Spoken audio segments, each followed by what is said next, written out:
Okay. So regarding disclosures, I do not have any financial disclosures to report. As Melanie had mentioned, we are going to be recording this webinar to allow colleagues who had schedule conflicts to participate. So let's go over what our objectives are for today. So our primary objective is to have this webinar be a resource for local physicians and providers to identify and manage latent TB infection. Some of our secondary objectives will be to understand our local TB epidemiology, look at risk factors for TB, and how to expedite diagnosis of active infection. Just the outline of what we're going to be discussing is a little bit of a background on TB infection. We're going to be reviewing our state and county level epidemiology. We're also going to be identifying those who are high risk and requiring screening. Afterwards, we'll be reviewing treatment regimens, and then I have a toolkit of other resources that will be helpful to use in a clinical setting, including some patient educational resources. And lastly, we'll be discussing World TB Day and some ongoing opportunities for collaboration in our county. So just a brief introduction, tuberculosis or TB is a disease caused by inhalation of Mycobacterium tuberculosis complex. This is acquired by an airborne route of transmission. After an individual inhales the Mycobacterium TB complex, the host response is to create a granuloma, which is a complex milieu of the bacteria in addition to immune cells, as noted here. The host response is to contain this infection into the granuloma, and this asymptomatic infection is known as latent TB infection. Over time, the body may continue to have the infection be contained. However, in some circumstances, it can move on to become active TB infection, and this could be related to a variety of factors. It could be related to the host response, where they no longer can contain the infection, or it could be related to the bacillary load from the infection, as noted here in the image toward the left. It can start out as a primary pulmonary infection, but it also can disseminate to other sites and cause extrapulmonary disease. The other thing to note is that patients can be asymptomatic with subclinical disease. And this is a schematic from a CMR review looking at the classic pattern that we're taught about progression from latent to active disease is not as linear as we're taught. So if someone has latent TB infection, they can have rapid reactivation. For example, if they start a TNF alpha inhibitor, or they can have this cyclical reactivation of disease, or someone with a very slow reactivation. So the blue dotted line reflects onset of clinical symptoms. And as you can see, there's this stage of subclinical TB where patients may not have symptoms and have abnormal imaging. So let's move forward to review our state and local epidemiology reflecting active tuberculosis cases. So this is data from the California Department of Public Health TB Control Branch, looking at our 2021 rates. As you can see, Sacramento County, as listed here, was well above the state average, where the state average was 4.5 per 100,000. And we'll review the data specific to our county in the coming slides. Typically, some higher burden jurisdictions include those in the Bay Area, as well as in Southern California, close to the US-Mexico border. So regarding 2022 data, we had 1,843 new cases of active TB infection, which had an annual incidence of 4.7 cases per 100,000, which is nearly double the national incidence of 2.4 per 100,000, and that is data from 2021. We did see a 5% increase from 2021, and I want to pause here and just look at the chart as noted over the course of the 1990s and 2000s. And we can really see that prior to the COVID pandemic, California had about 2,000 cases per year. In 2020, the COVID pandemic had greatly impacted the ability to diagnose TB, and this was related to strain on multiple layers of our healthcare system and public health infrastructure. Patients had challenges to access care for TB in addition to other comorbidities. And similarly, we are seeing that there is an impact of COVID disease and treatment for COVID infection that may pose patients to be at a greater risk for TB reactivation. So as a result, we are catching up from the COVID pandemic. The data from 2021 to 2022 had showed a 5% increase, which had been the largest rate of increase since 1992 during the time of HIV and TB co-infection increases. This trend was not unique to California. As you can see, this is the World Health Organization report of TB for 2021. And similarly, from on a global scale, we saw a decrease in TB reporting. The mode of acquiring active TB infection is predominantly related to those with untreated latent TB infection. As we can see, 86% of cases in 2021 were attributed, 2022 were attributed to untreated LTBI. 11% were related to recent transmission, and then 3% were related to acquired infection outside of the US. So it's estimated that more than 2 million Californians have latent TB infection. And here's a nice schematic provided by the TB control branch. Unfortunately, TB does kill more than 200 Californians each year. In 2020, we had 13% of people with active TB had died related to their TB infection. And this was the highest proportion that we've seen since the since the 90s. After reviewing the data from 2018 to 2020, 22% had died before receiving treatment. So there was an opportunity to get the patients diagnosed or an opportunity to get them on treatment before death. And this also goes to show our local epidemiology and the importance of identifying latent TB infection to offer preventative treatment before we get to this state. We also are seeing disparities by race, ethnicity, and place of birth. So this graphic from the TB control branch illustrates these points. 49% of our cases were seen in the Asian population, 40% of cases in the Hispanic population. And of course, understandably so, with the epidemiology of TB, we have a higher incidence rate among those who were born outside of the US, and that was 13 times higher compared to the US born population. Interestingly, most of those cases are occurring, more than half of those cases are occurring more than 20 years after arrival to US. So again, another opportunity to identify latent TB infection and offer preventative treatment. And here is a nice schematic showing the proportion of TB cases by national origin.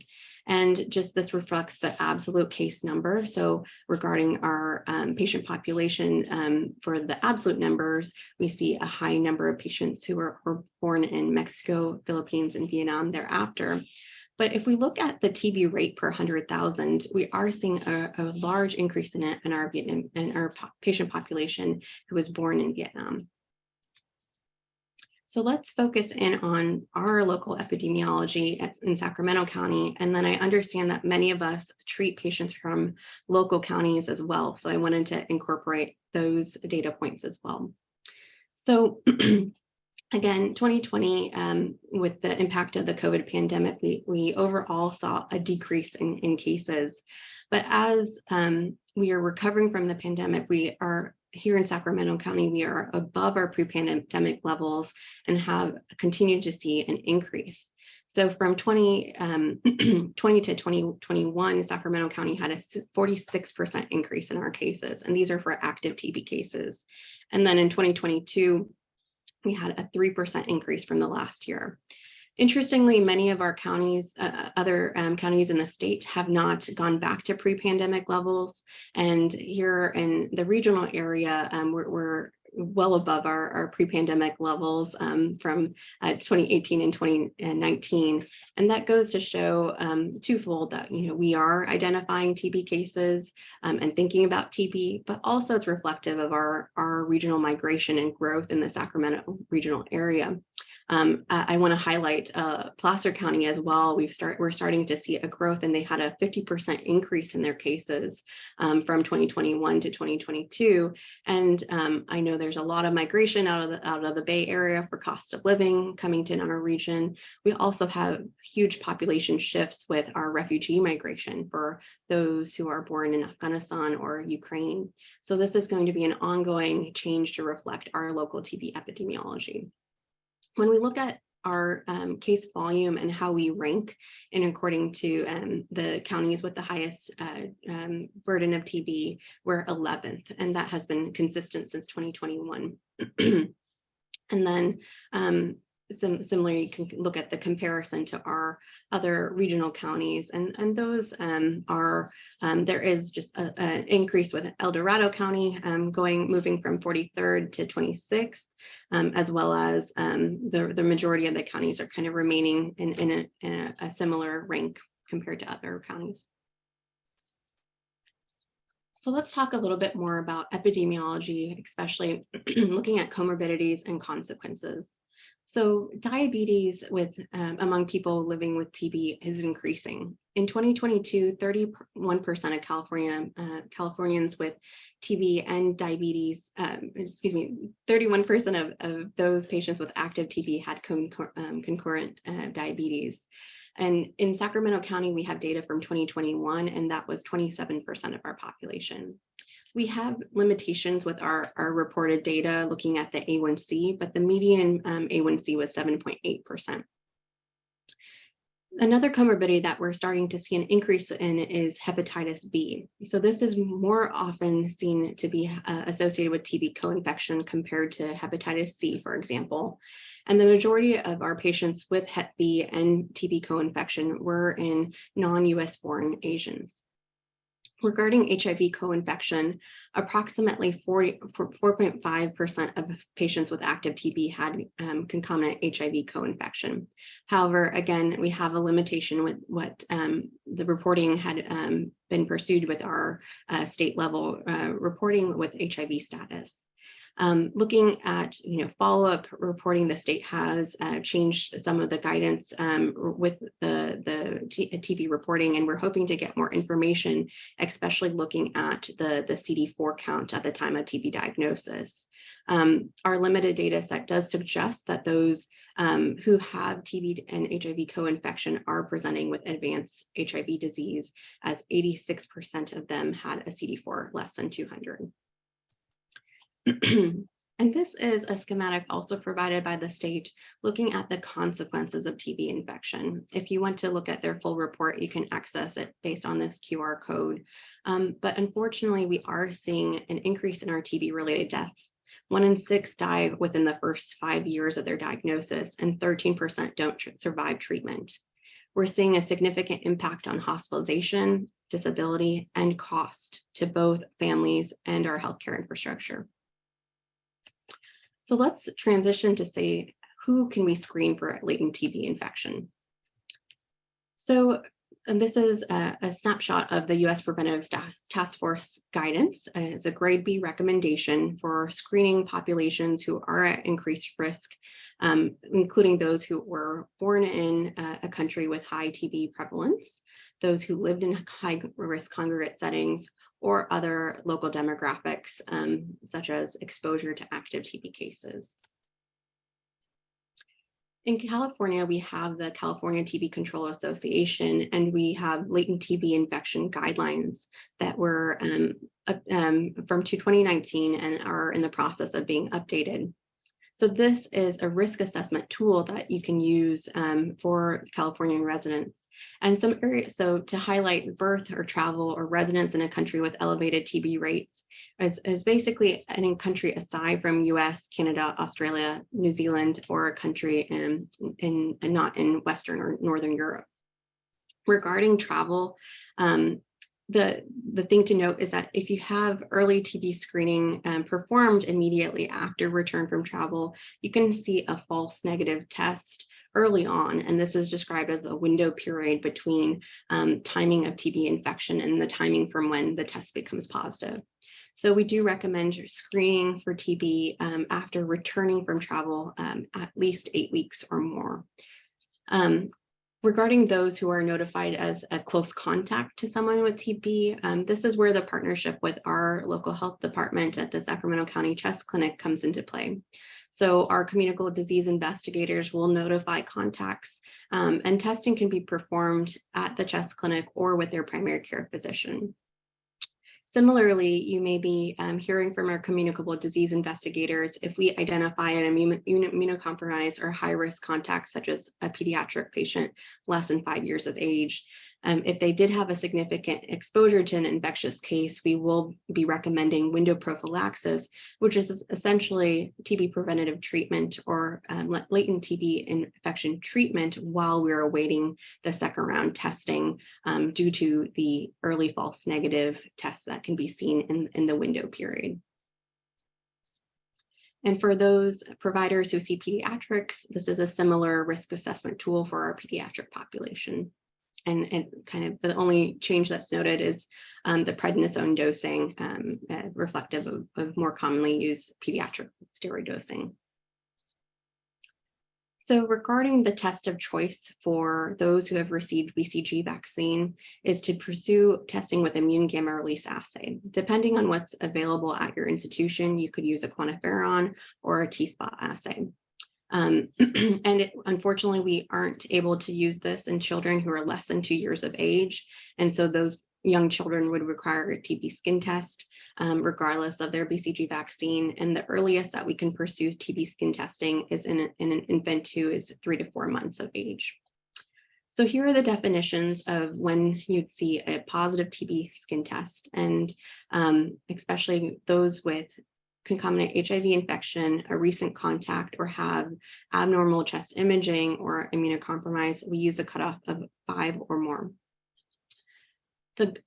For all other persons, it's 10 or greater. Now, you may be wondering, well, the CDC recommendations do suggest that there's that 15 millimeter cutoff for low risk reactors.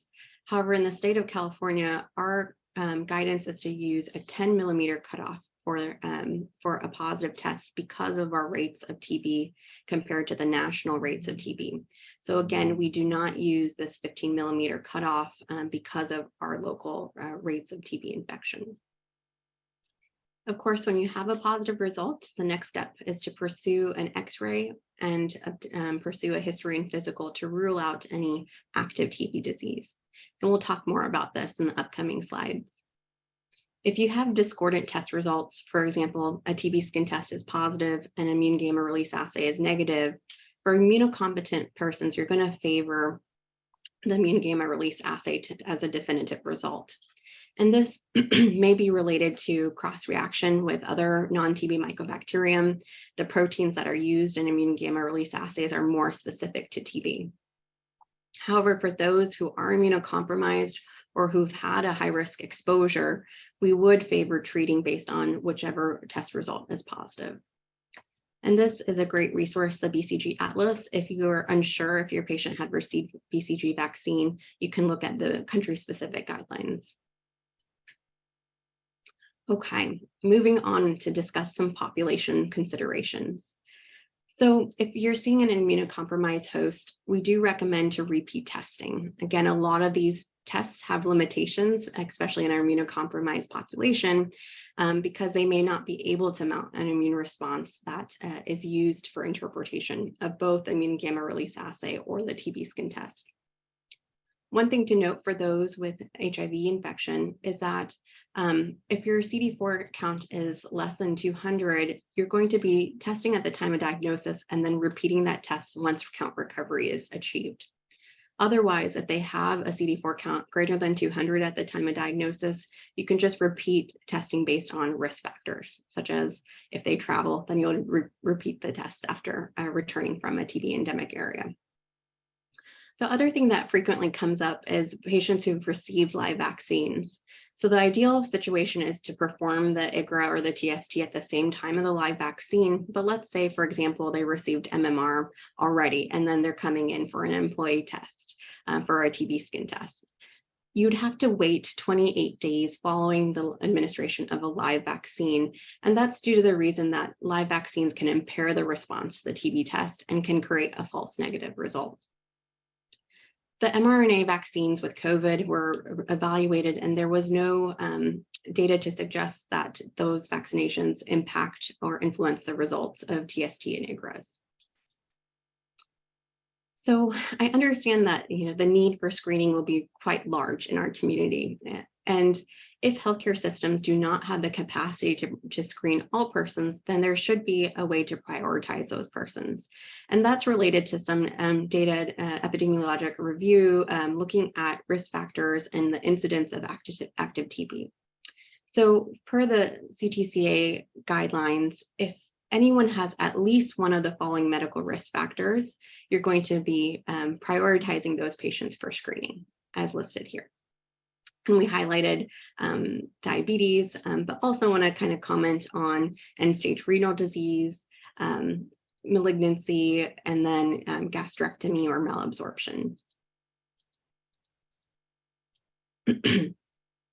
One of the key takeaways is that whenever we are evaluating latent TB infection, we should not initiate treatment until we rule out active infection. So let me use a case example to highlight this point. We have a 16-year-old US-born boy with 2 months of cough, night sweats, and weight loss. He presented to a local ER in May for a soccer-related injury, and at this time, the family had voiced concerns about the prolonged cough. He was advised to follow up with his primary care physician. An outpatient x-ray was obtained and was abnormal. He was started on community-acquired pneumonia treatment. Also as part of the workup, a quantiferin was obtained and was found to be positive. The patient was started on Isoniazid for presumed latent TB infection. In September, he clinically worsened and started to develop hemoptysis, prompting presentation to the ER and subsequent admission. At this point, he was found to have smear-positive Isoniazid-resistant active TB infection. So what were our learning objectives from this case? There was an opportunity to expedite outpatient TB evaluation, to get an earlier diagnosis of pulmonary TB. There was also an opportunity to avoid disease progression from May to September. The other key learning point is that the use of inappropriate latent TB treatment led to drug resistance. And this was an acquired drug resistance. And so in this circumstance, the patient unfortunately is on a prolonged regimen with second-line drugs to help treat his Isoniazid-resistant active TB infection. And then just as another aside for another learning point is that whenever we're seeing someone where we're concerned about possible active TB infection, we should not use a fluoroquinolone in our regimen for community-acquired pneumonia treatment, as this also has, the fluoroquinolones have a spectrum of activity and coverage against TB. And we'll talk a little bit more on the systematic process on how to send a patient for evaluation of active pulmonary TB. So on the flip side, another frequently asked question that I get is that there may be an urgency to initiate TB preventative treatment. So one case example is someone who is a 48-year-old Filipino man who has end-stage renal disease, and he's admitted for a renal transplant.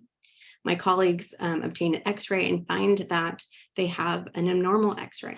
So at this point, you would be consulting the infectious disease, pulmonary teams, and or your local health department if the patient is outpatient. And then the key is to pursue the active TB evaluation with collection of induced sputum, and then to consider empiric 4-drug therapy if TB preventative medications are required depending on the extent of immunosuppression. So it's kind of an all or none practice. So if you are entertaining TB, we're never going to initiate monotherapy or latent TB treatment while active disease is being evaluated. And if that individual is extremely high risk for disease progression, empiric 4-drug therapy will be recommended.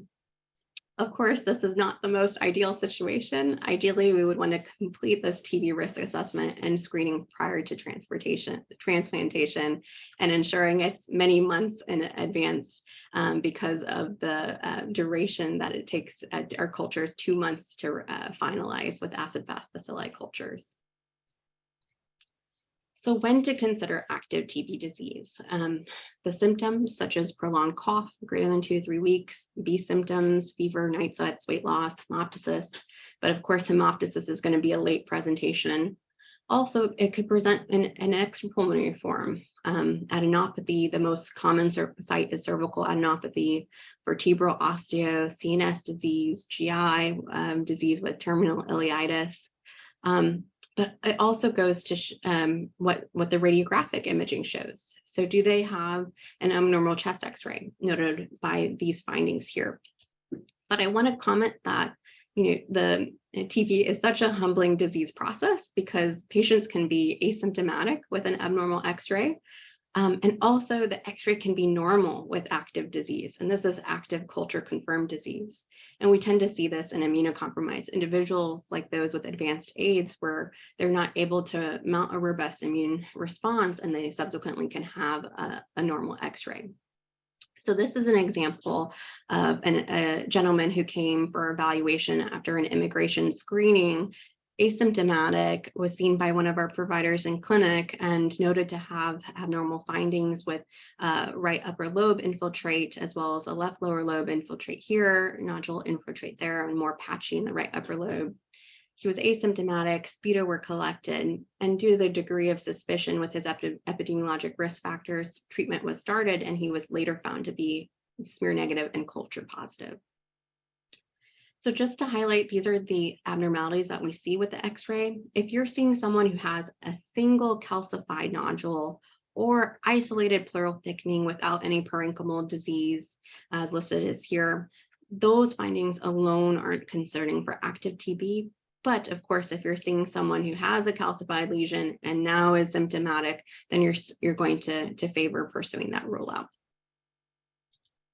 So how do we pursue a rule out? And the pulmonary evaluation is notable to complete induced sputum, collection of induced sputum with 3 acid-fast bacilli smears and cultures and 1 MTB PCR. The key thing to note based on the diagnostic yield is that we need to collect these samples at least 8 hours apart if they're inpatient, and then outpatient, they can be done every 24 hours. You want to prioritize getting an early morning sample, especially to run the PCR on, because that has the highest yield. If you're evaluating for extrapulmonary disease, you're going to obtain, in addition to the tissue cultures for acid-fast bacilli smear and culture, PCR pathology is critical, as well as cell counts, for example, if it's a thoracentesis or the CSF findings for glucose and cell counts and protein. Notice how I don't comment about the interpretation of TSTs or IGRAs for evaluation of active disease. And that's because you can have culture confirmed active TB disease and still have a negative TB skin test or negative IGRA. So when I reached out to the state to look at our local California data, so in 2021, 11% of those with culture positive TB cases had a negative immune gamma release assay. And of course, there were some limitations because at that time, the reporting of quantiferons and T-spots weren't known in 23% of active TB cases. But it is very concerning and an important takeaway from this talk. Depending on other descriptive epidemiologic reviews that you look at, some have found negative immune gamma release assays in 15 to 20% of culture confirmed active TB cases. So how do we go ahead and refer a patient to the chest clinic for sputum induction? I understand that especially with COVID, a lot of clinical settings in our Sacramento area do not have the capacity to perform sputum induction. And so we are here as a resource, especially for those who are TB suspects and needing an expedited TB rule out. So at this time, our TB program does not use CalReady, but we use the CMR report. And then you'll kind of follow these steps and you can request consultation with the Sac County TB provider as well. But let's say you're an ID or pulmonologist in the community and you just need sputum alone, you can comment about that in the remarks section of the referral. Similarly, this is the same form that we use for refugee and civil surgeon referrals, as well as those who with LTBI treatment that need direct observed therapy. And then we asked just to provide additional resources for the consultation, including your clinic visit, imaging, results of the IGRA or TST, and medication lists and HIV testing. So I want to now pause and transition to the value of how we communicate the need for latent TB treatment with our patients. And so this is a module from the CDC looking at the overall risk of developing TB disease. The highest risk is seen 2 years after initial infection. Overall, the lifetime risk is about 10%, especially for those that we may not know when they have been infected. But as you can see, those with TB infection and diabetes have about a 30% increase of risk over their lifetime. And then those with TB infection and HIV infection that are not treated with antiretrovirals have a 7 to 10% increase per year. The impact of treating latent TB is something that can really help emphasize the need for treatment with our patient population. And this is because the completion of latent TB treatment can reduce the risk of progression to active disease by 90%. So let's go back to that example of a patient, for example, who doesn't have diabetes. They have an overall lifetime risk of 10%. With the LTBI treatment, this would reduce the lifetime risk down to 1%. And these are some other points from the CDC on how to communicate the value of LTBI treatment. Okay. Just due to the sake of time and some challenges with audio visuals, I'll see if we can play this video, but if not, we might move forward. It's just a very important message from TB survivors who wished the conversation and the context of latent TB treatment was framed in a different way to emphasize the need for TB preventative treatment. So I will just go ahead. I think we're having some difficulties with the audio that's not connecting, so I'll leave this in the slide deck for you to review at a later stage.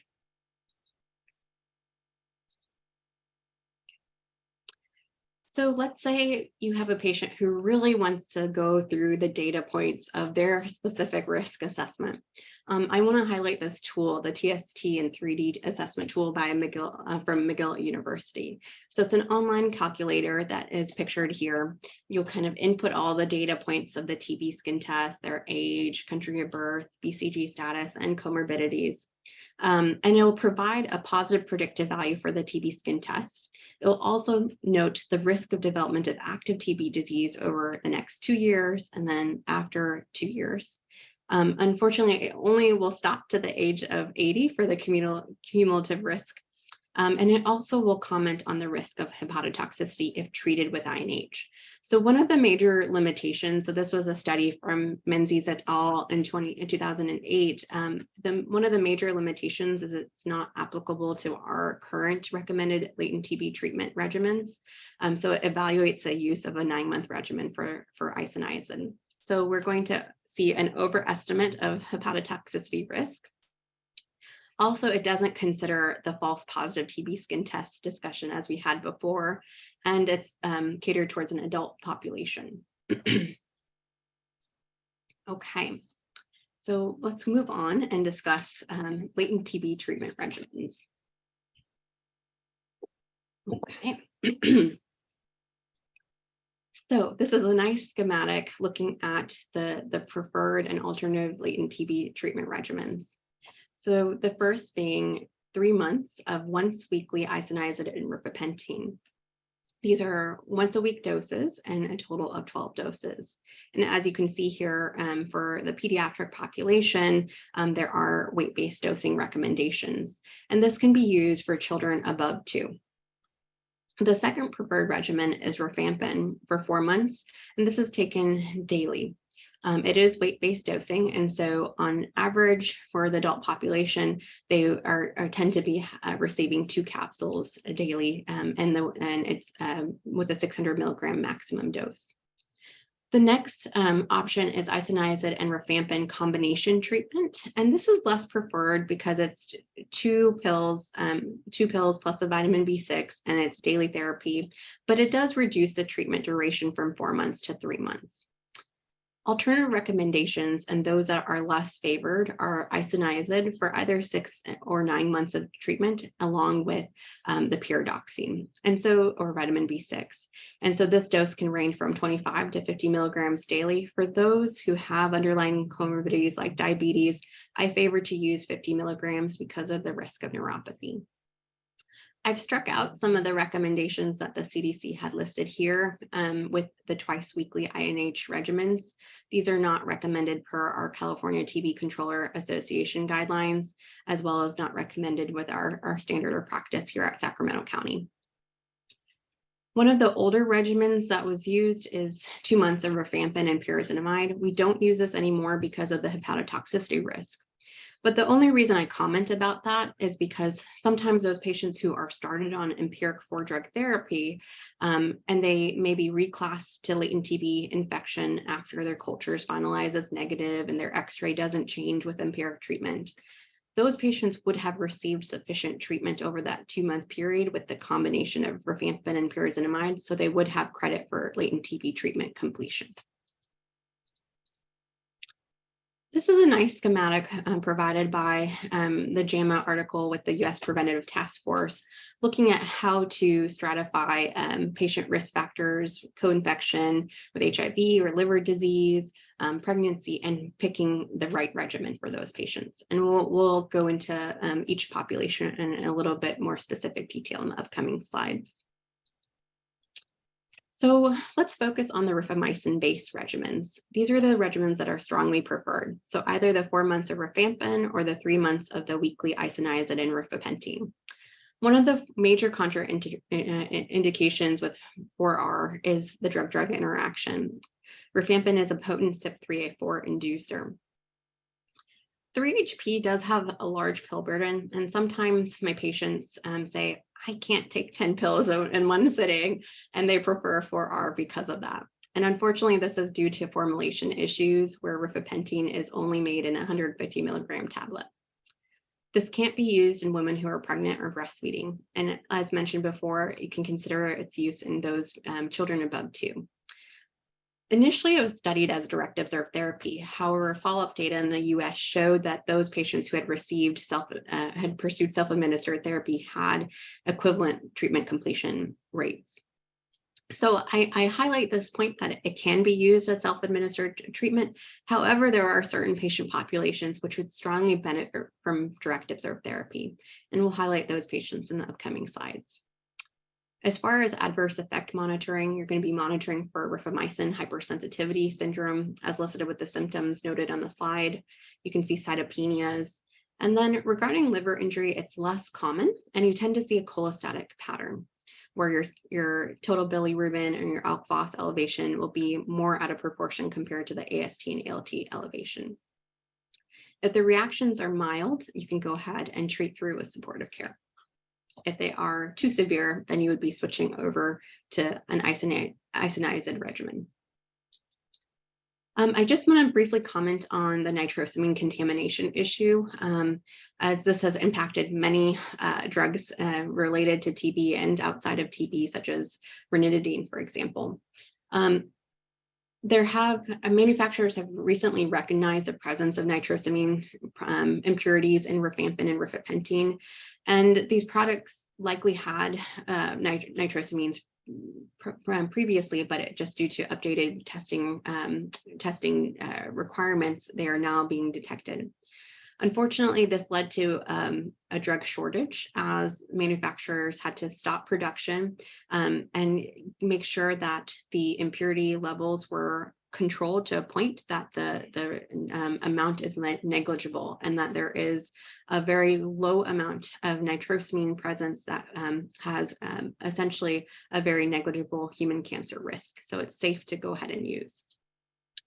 So everything that's currently in formulation is safe to use, but we had been catching up with our drug supply from 2020 to 2021.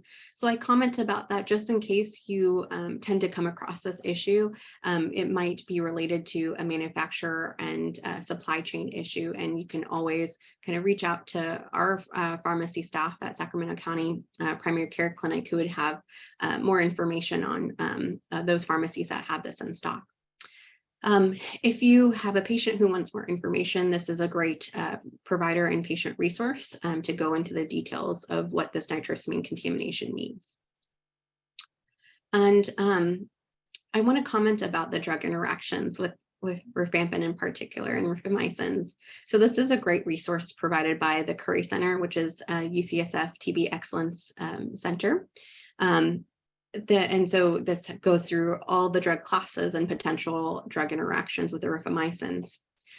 There is no data published on the use of rifabutin for latent TB infection in the setting of drug interactions. We do use this in active TB treatment when there is a significant drug interaction, and subsequently the CDC guideline development group suggests that rifabutin can be used, and especially in those where you want to favor a short course of treatment, as well as if the risk of hepatotoxicity is high. So this is still kind of related to expert opinion guidance, but we have considered that use. So when we compare the regimens and why are the rifamycins preferred over INH, it's because of the success in treatment completion and the decreased risk of hepatotoxicity. So this compares, the study looked at 4R versus 9H, and then as well as 3HP versus 9H. And overall, the rifamycin treatment arm had a decreased risk of adverse effects and hepatotoxicity, in addition to a higher success with treatment completion. Just one thing to note about the 3HP group is that for those that did discontinue treatment, they were more likely to discontinue due to certain adverse effects such as hypersensitivity. Compared to INH, there was a lot of discontinuation related to the duration of treatment. So overall, when would we consider INH-based regimens is mainly with the drug interactions or hypersensitivity syndrome if they were exposed to a RIF monoresistant case. And again, this would be information that you would acquire based on collaboration with the local health department. But things to note is that you do need to monitor the use of INH with certain anti-epileptics like phenytoin, carbamazepine, and benzodiazepines. And then there is a risk of worsening neuropathy. And so for those who have a baseline increased risk, I do recommend to start at pyridoxine 50 milligrams or greater. So when do you stop isoniazid when you have hepatotoxicity or drug-induced liver injury? And it's dependent on if they have symptoms or if they're asymptomatic. So if they're symptomatic, you're going to stop at 3 times upper limit of normal. And if they're asymptomatic, you're going to stop at 5 times upper limit of normal. So you may be wondering, where did the 6-month regimen of isoniazid come into play, and why are we considering this? So this was a study from 1982 with the Union World Health Organization's collaboration, where they looked at 24 versus the standard of care at that time was 52 weeks of isoniazid. And they monitored these patients who received placebo, the 12-week and 52-week arm for isoniazid TB preventative treatment. They monitored them for 5 years, looking at the cumulative number of TB cases prevented, as well as the cases of hepatitis that had occurred, drug-induced hepatitis. And so you can see, especially in the first and second years, that the cumulative number of TB cases were similar in both the 24 and 52 week arm. As that increased over time, there was just a slight variation compared to the first and second years after follow-up. So I would consider this, especially if someone has adverse effects like hepatotoxicity. But I would not consider the short regimen for those with immunosuppression, those with a recent infection, or any adherence concerns. Okay, so let's talk about some considerations in specific populations. So those who have dialysis dependence, the The isoniazid and rifamycins do not need to be dose adjusted for renal disease, but they should be timed post-dialysis. If they're on a 3-HP regimen, then it should be post-dialysis and whichever day has the longest interval between dialysis sessions. For example, if they are Monday, Wednesday, Friday, then to dose on after Friday session.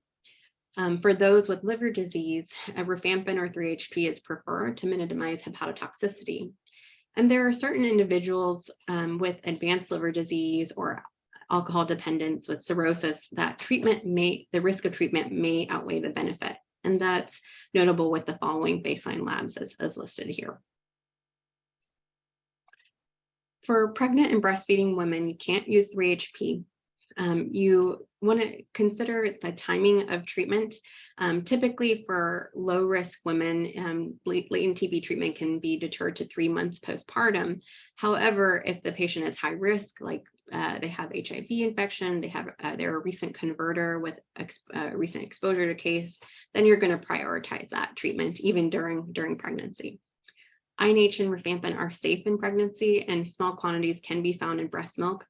Pyridoxine supplementation is not necessary for exclusively breastfed babies, and mom will be the only one who takes the INH with the pyridoxine, and that will be sufficient amounts of pyridoxine that go into the breast milk to provide a baby that protective effect. Regarding those with HIV co-infection, I always recommend to consult with your HIV providers and HIV TB providers because of the complexity of drug interactions with antiretroviral regimens, because both rifampin and rifabutin interact with tenofovir alafenamide. There is recent data in the Dolphin trial looking at 3-HP, and it can be considered if there are no significant drug-drug interactions. And lastly, if there is someone who is a contact to a drug resistance case, oftentimes our contacts feel more comfortable to reach out to you guys because you are their primary care physician. But we do recommend that if they are a contact to a drug resistant case, which our communicable disease investigator will share with you, that we collaborate on their management, because there's a lot of nuances with the indexes, drug resistance patterns, to note which treatment regimens can be effective for contacts. So another question that often comes up is how to manage treatment interruptions. And so I've just outlined the various regimens. And so for the timing from when treatment is initiated, we have a goal to get all of our doses in by a certain time point. So for example, 3-HP, if I start that today, I need to get all my doses in by 16 weeks. If I don't, and I continue treatment past 16 weeks, the entire regimen and what I've taken do not count, and I need to start over. So the goal is to complete 12 doses in 16 weeks. If 12 doses can't be completed, treatment completion can be considered at 11 doses within a 16-week period. For rifampin, for 4 months duration, the goal is to get all of the 120 doses in within 6 months. So again, we have that 2-month buffer to get all of the doses in. Similarly for isoniazid, depending on which duration you choose, if it's a 9-month regimen, to get all the doses in within a 12-month period, and then for a 6-month regimen to get all the doses in within a 9-month period. So when should we consider direct observed therapy? So we strongly recommend it for pediatric patients, including adolescents, because they do need support to help with adherence, but especially in young children. And we prioritize this population as they need to be evaluated for active TB, but also it helps us identify who the source case may be, because whenever we see a pediatric patient, we need to stop and think, where did this patient get TB from? And there might be a parent or caregiver with active TB disease, and that's part of the resources that we have at the CHEST clinic is our contact investigation team can help to evaluate that. If there are contact to active TB, we stress the importance of direct observed therapy. Again, because the risk of conversion to active disease is very high in that first two-year period after infection. If there are any social barriers to adherence, especially unstable housing, financial barriers, transportation barriers, we have the opportunity to access TB meds with a 340B grant to help minimize the cost burden to our patients. If they have a high risk of progression and concerns for poor adherence, that's another community that we want to help to get them to succeed with their treatment. For example, someone who had a history of a renal transplant, a recent infection, they were referred to us for direct observed therapy. And then the other group I want to highlight, because it's very important to what we do here in Sacramento County, is those with cultural and language barriers. If someone is a refugee, if they're a non-English speaker or a new arrival, they have a lot of challenges, cultural barriers to navigate a new healthcare system. And I see this very frequently where patients get started on 3-HP, for example, and then they forget that they have they don't know that they have a refill, or they have to go to the pharmacy. So then that leads to treatment interruption. If you have a patient population that may have language and cultural barriers, but have other means of support, that you feel they don't need direct observed therapy because they're extremely adherent, and you would prefer to do self-administered therapy, I would just suggest to do more frequent check-ins, like monthly labs, and provide instructions in their native language on when to report symptoms. For example, at Chest Clinic, we have latent TB visits with our MA staff where they do a symptom review and draw labs. And again, because of the language barrier, we want to make sure we identify patients who may not feel comfortable to report their symptoms. And also, if we see LFTs that are 5 times upper limit of normal, we're going to stop the meds even if they're asymptomatic. So here are some additional clinical resources. I know I covered a lot, and the majority of these recommendations are based on the California TB Controller Association and the National TB Controller Association LTBI guidelines. Here are some additional resources, a practical guidebook, as well as a toolbox of patient educational information that you can access at the CTCA website. So here are just some examples. So this is, in addition to CTCA, there are other TB centers of excellence across the US. So for the Southeastern National TB Center, some fact sheets in patient native languages. This is an example in Hindi, and then this is an example in Ukrainian, kind of looking at the difference of latent versus active infection. Also specific information for at-risk demographics, like our Asian American population. And then lastly, I really want to just take a moment and pause. World TB Day is tomorrow. It commemorates the day that Dr. Koch had discovered TB on March 24th, 1882. And by being here today and listening to the importance of latent TB infection diagnosis and treatment, as well as understanding our local epidemiology, is such an important step. And without the collaboration with colleagues like you, we would not be successful to reduce the rates of active TB infection in our community.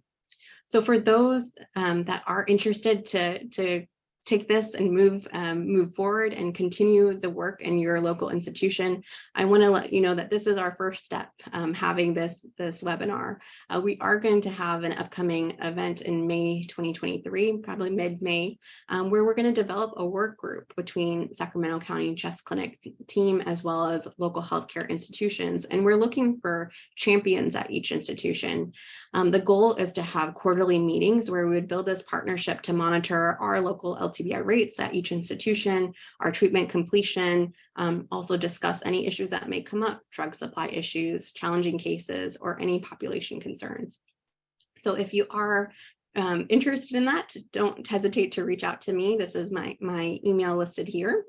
And with that, I want to just say thank you, and thank you from all of our team members at the Chest Clinic. And so with that, I will transition it over to Melony to see if we had any questions in the chat.